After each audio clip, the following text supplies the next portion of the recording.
Does money always talk and BS walk? Stick around. That's what we're going to talk about today on Q&A Sunday.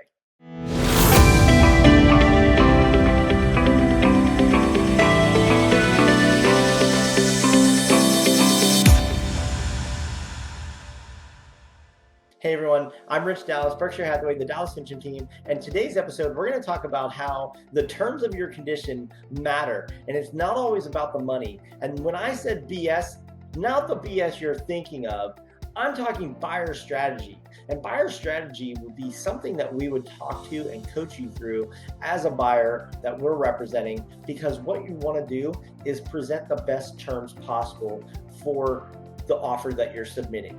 If you can't be cash $100,000 over the list price and waive all your inspections, wait a minute, that would sound like really good terms.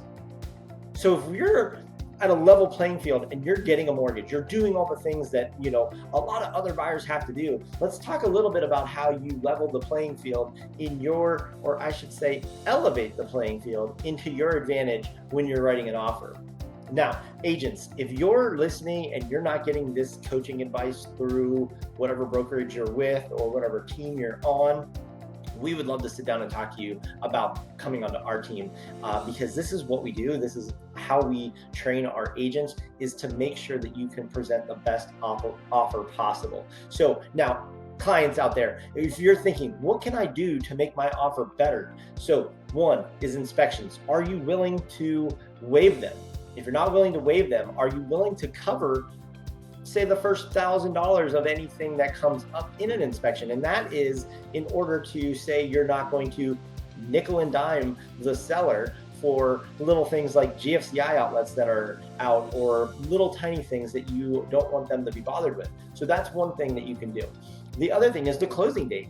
Agents, if you're not asking the other agent what is the closing date that they want, you're doing yourself a disservice, because that matters. Because some people want to close in 30 days.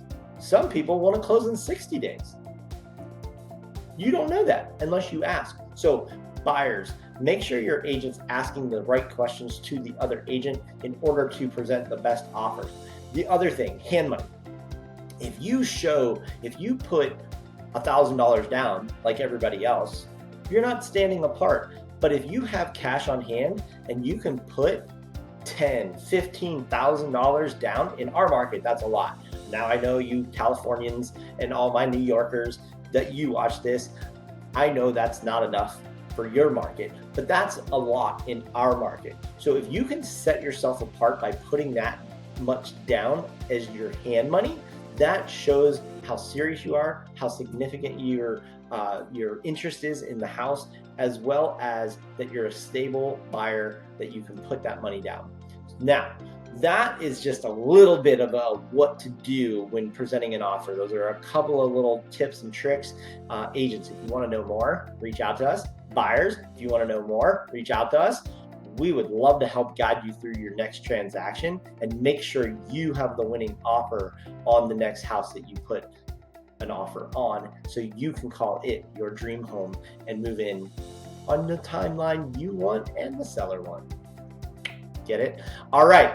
Happy Sunday to everybody. I hope you have a fantastic day, and I look forward to hearing from you soon. So if you want to see something else in a future Q&A episode, put it in the link below or reach out to me, 412-965-6387. Take care.